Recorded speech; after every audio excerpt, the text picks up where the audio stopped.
Welcome to the Insight Meditation community of Charlottesville, Virginia. You can find all of our program offerings and information about our Sangha at www.imeditation.org. We meet weekly on Tuesday evenings at 7 p.m. Eastern Time, currently on the Zoom platform, for meditation and a Dharma talk given by one of our teachers. We also meet daily at noon Eastern Time on Zoom for sitting practice. We hope you can join us. So, as I said in the announcement, I am continuing with part 3 of what will likely be a 462-part talk at the rate that I'm going. But anyway, here we are at part 3. And it was invited by this just awesome question that somebody asked that I divided into 3 parts. And I've talked about some of it in the last couple of talks. I am so very sorry, but we forgot to record the last talk. So part 2 is in your heart, but not necessarily recorded in the ethers. But part 1 is there. And I'll try to touch a little bit on that tonight. But anyway, so 1 question, 3 parts. The first question, is it possible for one to be fully enlightened and be cruel to others? And you've heard me say this now. This is the 3rd time. The response to that is no.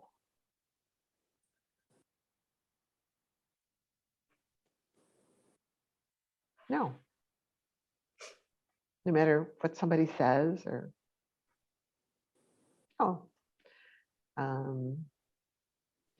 the expression of enlightenment, the expression of emptiness is love.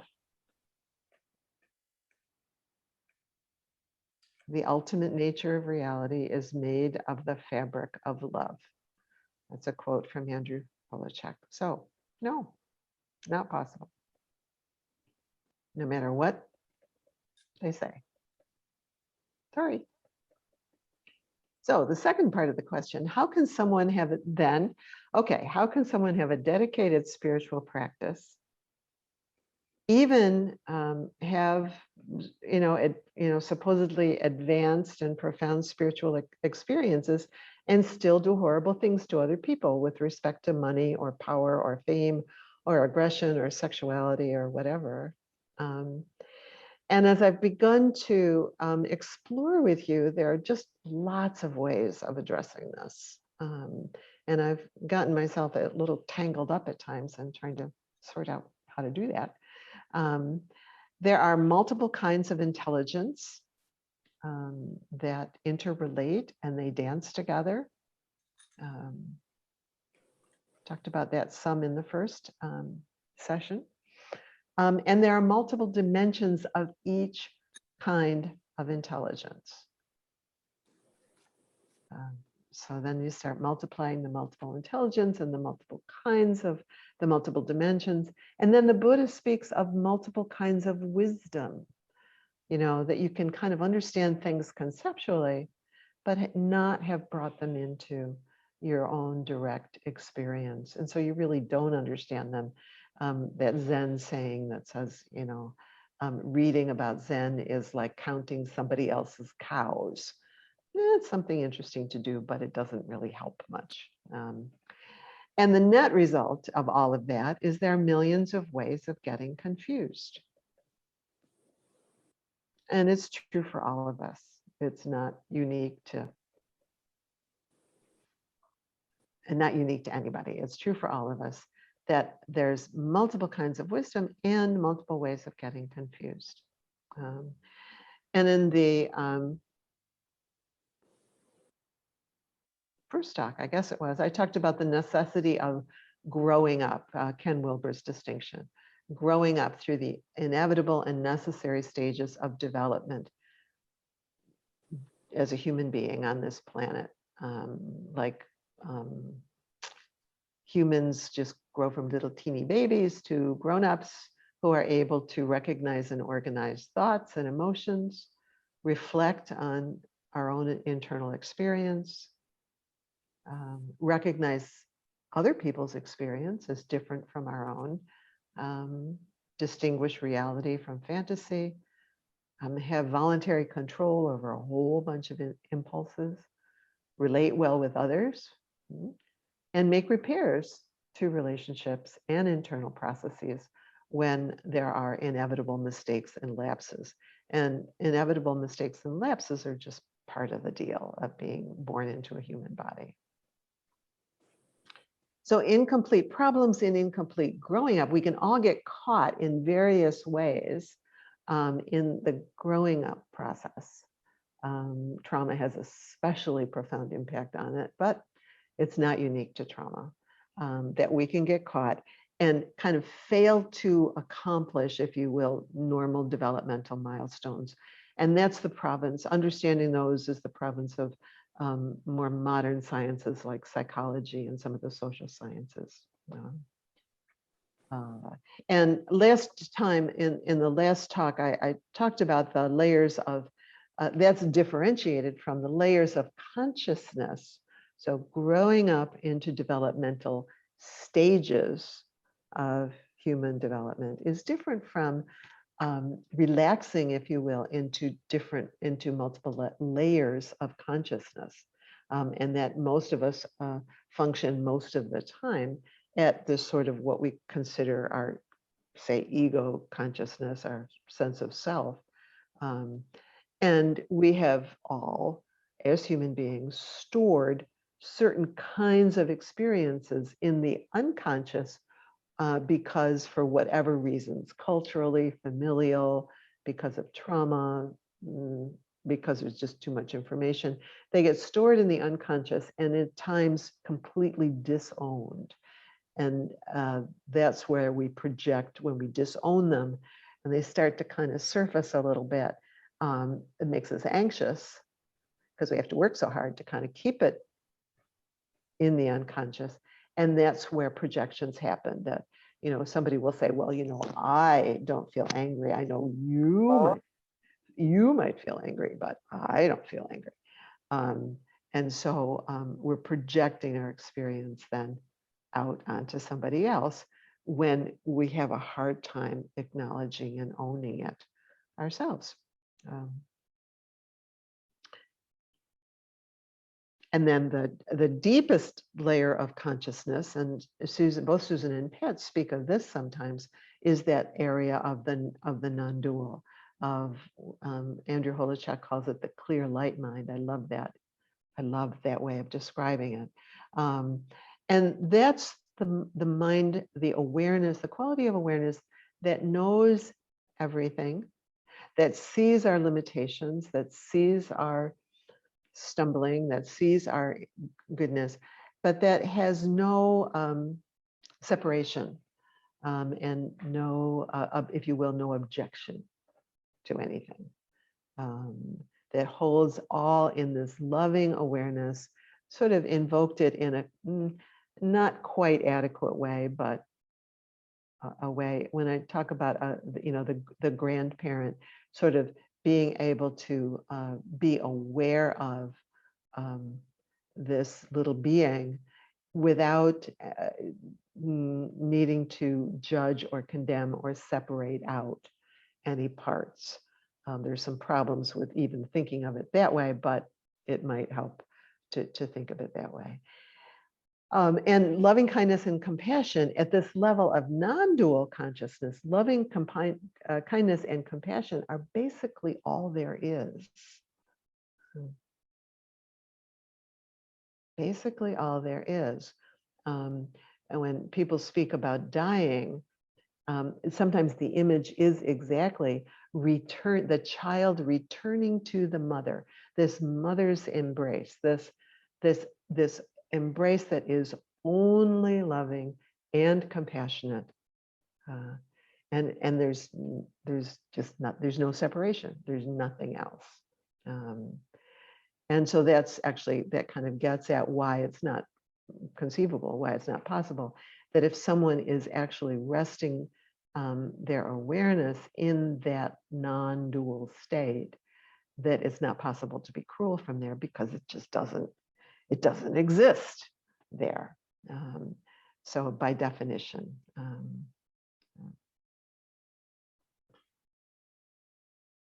Jung, you heard me quote, Jung said that Ramana Maharshi was a white dot on a white piece of paper. And I love that image, that he was not identified with a separate self. Now, he did have a separate body. And when somebody gave him food, he fed that separate body. And he slept, presumably, in a separate bed. So there was that much of a separation, but his identification as a separate self didn't exist. There was only love, there was only compassion, there was only awareness. And that's where Suzuki Roshi speaks of, strictly speaking, there is no such thing as an enlightened person, which is to say a self who is enlightened. It's a contradiction in terms. A self, a person who is enlightened, is a contradiction in term. There is only enlightened activity. And then we say, well, this this person who is enlightened is someone who lives 100% of the time in this quality of awareness. That is only love, only compassion, only non-separation, only unity.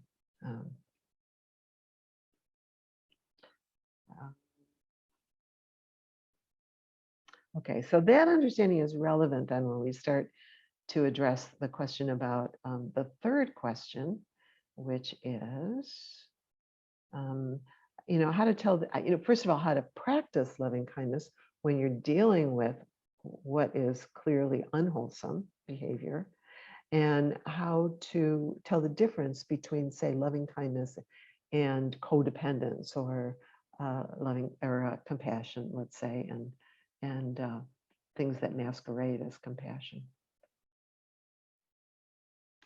So the third question was about loving kindness and compassion and boundaries.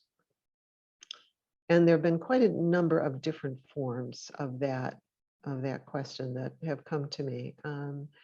Here in the original question, the individual had a longtime partner with a very serious spiritual practice, who was nevertheless quite unkind and abusive.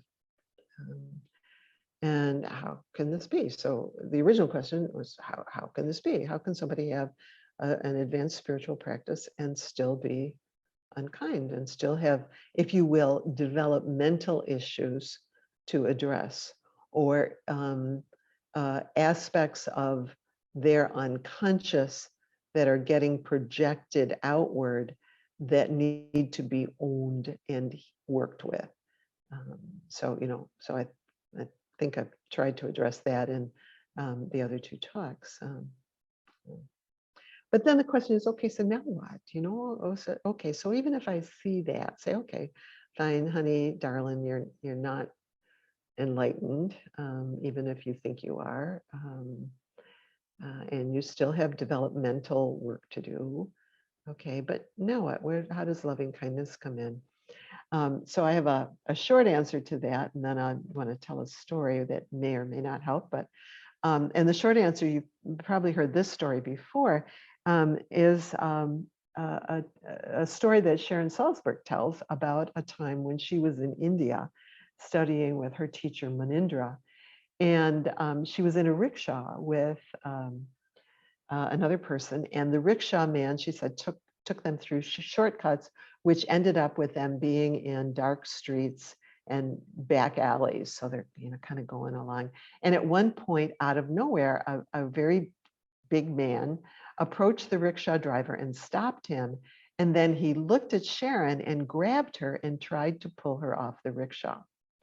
And she looked around the streets for help, and there were a lot of people everywhere, but nobody was interested in trying to help. So there she is. She's struggling with this person who's trying to pull her off the rickshaw. And she says, "Oh my God, he's going to drag me off. He's going to, assault me. He's going to kill me. Nobody's going to help." And so the friend who was sitting there managed to push the drunken man away and urge the rickshaw driver to go on. And so they escaped and got to wherever they were going. And she said she was very upset when she got back to where Manindra was, and she told him about what had happened. And she said, and she had been practicing loving kindness. And she said, "So what would loving kindness be? And how would I practice loving kindness in that situation?"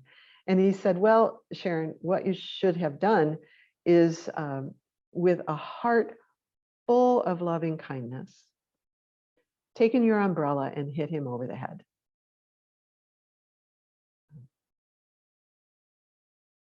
And the understanding of that is like, taking the umbrella and hitting him over the head is in the realm of form, is in the realm of this human form where even Ramana Maharshi is eating his own breakfast, So it's in the realm of form. Boundaries are perfectly legitimate and wholesome in the realm of form. So just because at some ultimate level,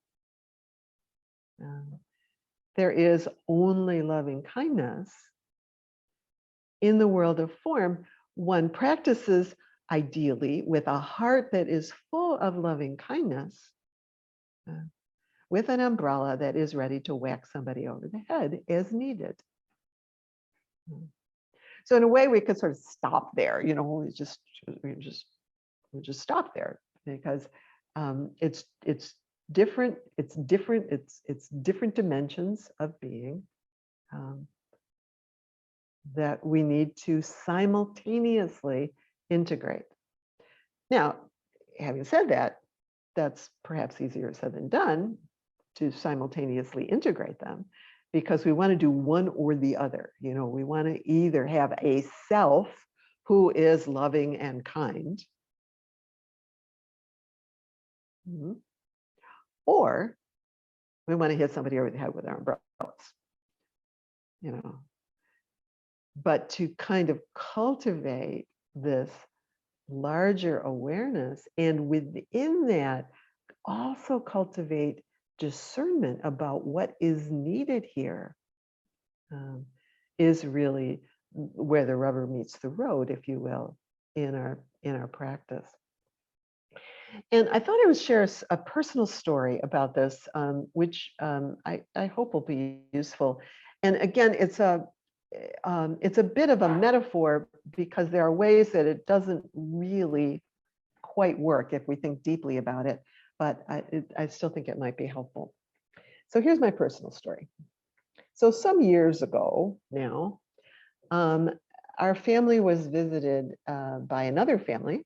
My husband and I were visited by another family, mom and dad and 2 little kids. And there was a boy who was 5 and his younger sister who was about 3. We had a splendid time. We had a splendid time. And I, in particular, had a most splendid time with the little boy who was 5. And we made brownies, and we built Lego things, and we made dinosaur puzzles, and we read stories on the couch, and we just had a fine time. And there was just this kind of very sweet connection especially between the 2 of us. It was a lovely visit all around, but especially between the 2 of us. So on the morning that they were leaving, I was walking with this little boy, with Evan, in my backyard, and we were, we were kind of holding hands, and we were walking around. We're looking at the butterflies, that are flying around on the flowers, and just it was kind of tender, because our time, his parents were loading the car, and it was just about time for them to leave. And so we're just kind of hanging out together for few final moments, when all of a sudden he broke from me ran around to the front of the house, up on the front porch, and socked his sister in the head, like hard. At which point, normal 3-year-old, she shrieked. Parents came running.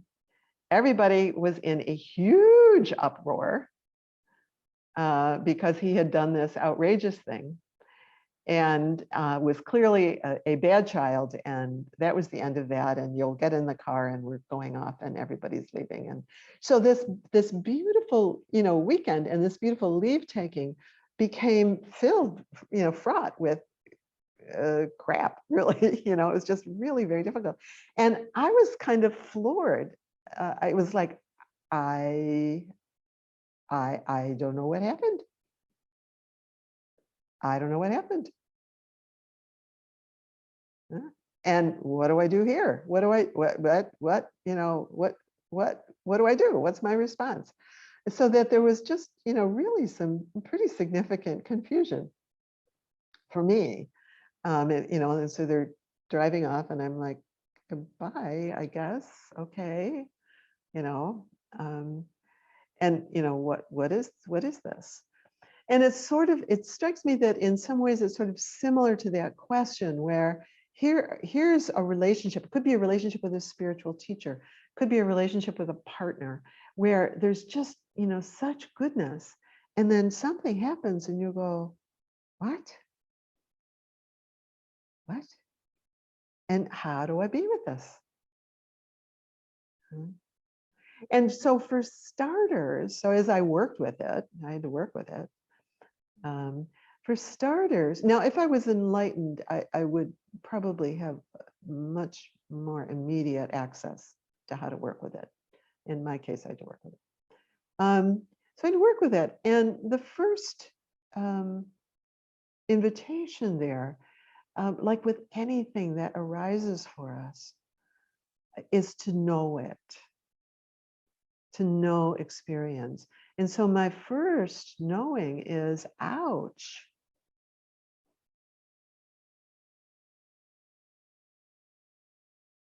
Ouch.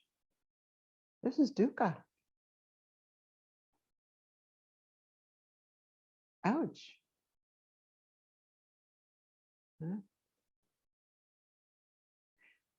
And then it's sort of like, okay, well, what does the Kalama Sutta have to say about it? What does the Buddha have to say about this? I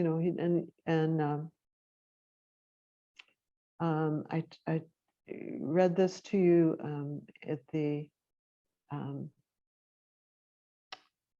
at the first talk, where the Buddha says, don't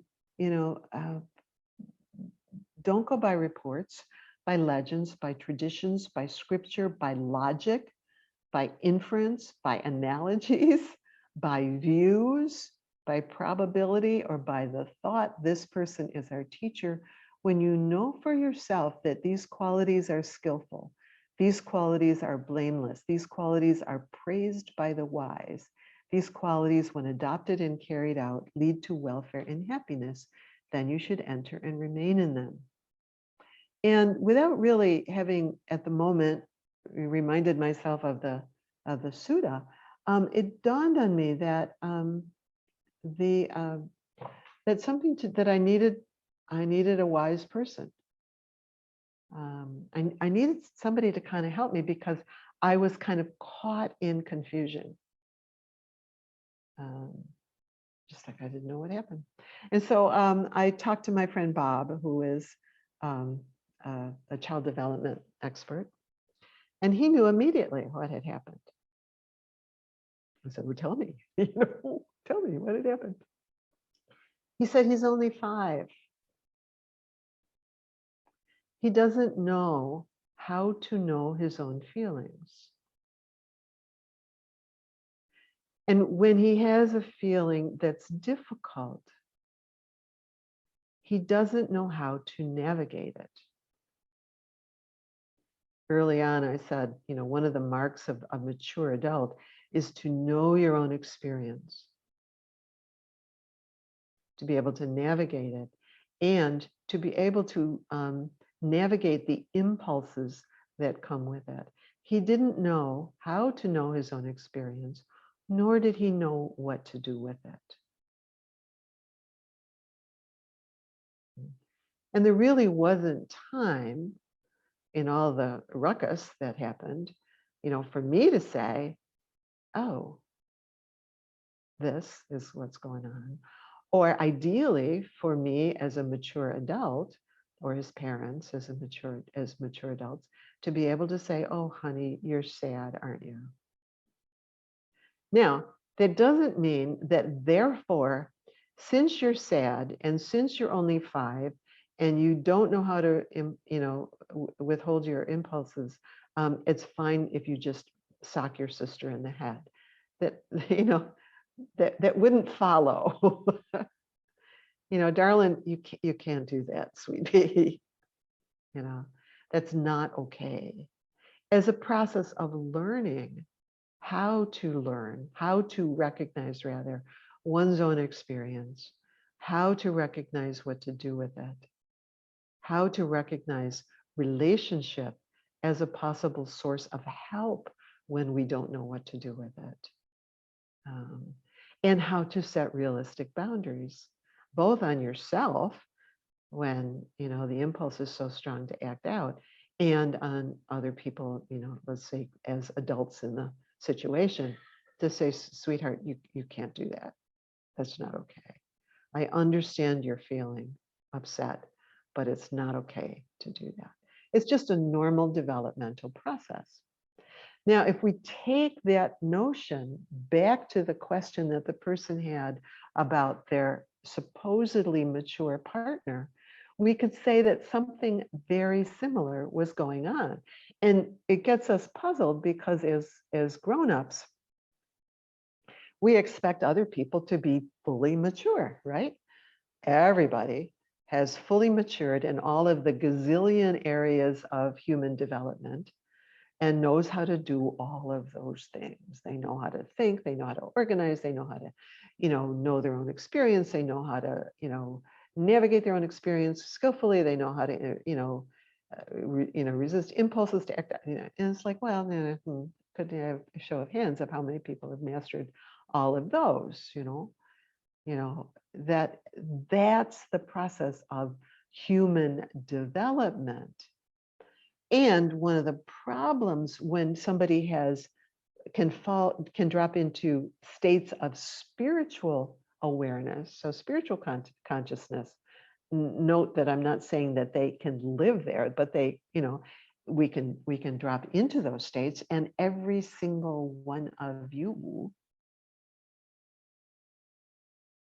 I promise, has had an experience of enlightenment, as if we describe it that way, of dropping into the non-dual, dropping into clear light mind, and simply seeing with love and compassion.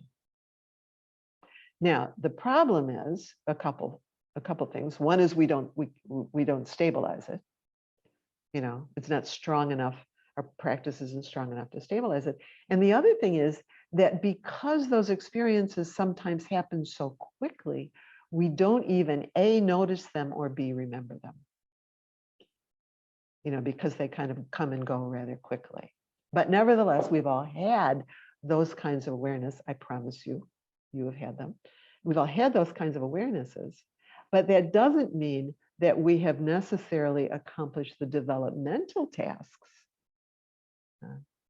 Just on the human level, it doesn't mean that we're like, I don't know what, good cooks or good gardeners or good with our feelings, or that they're just all kinds of skills on a developmental level that need to be matured.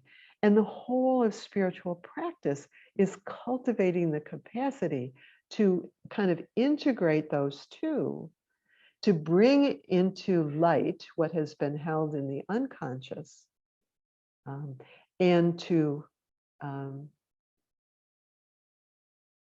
heal it in wholesome ways, so that, in the Buddha's words, that they don't cause affliction for ourselves and for others. So then, well, okay, so we practice loving kindness. Well, one way of thinking about practicing loving kindness might be that we're creating a self who is loving and kind. And as a start, I suppose it's sort of like following the precepts or something like that. But the whole point of doing that is really to prime the pump so that we can learn to live, if you will, at that deeper level and stabilize that. Here's what Ajahn Suchito says. He says, the unenlightened practice is to try to use the teachings, let's say on loving kindness, but any teaching, to smother one set of self-images with another, to drive oneself hard to prove that one isn't lazy, to be austere to prove that one isn't greedy, to be indulgent in order to be a more fun kind of person, to keep becoming somebody, to suppress the doubts and the guilts and the anxieties that are the inevitable feature of our self-centered life. And the mental congestion gets pretty dense. And it includes driving oneself to be loving and kind, to try to overwhelm confusion or irritation or anger. And that's why he says, that's why the realization that there is suffering is such an important stage. So first realizing there's suffering, and then it's like, oh, okay. Well, in that case, in the Tanisaro's commentary on the Sutta where the Buddha, the Kalama Sutta, where the Buddha says, "Make of yourself a light," he says, he really underlines the whole thing of, wise friends. We need our wise friends to help us see when we can't see. When, for example, loving kindness, a practice of loving kindness is really trying to create a self who is loving, who doesn't start with loving my own being, opening to love and compassion of, say, the arising of confusion. And then tries to kind of almost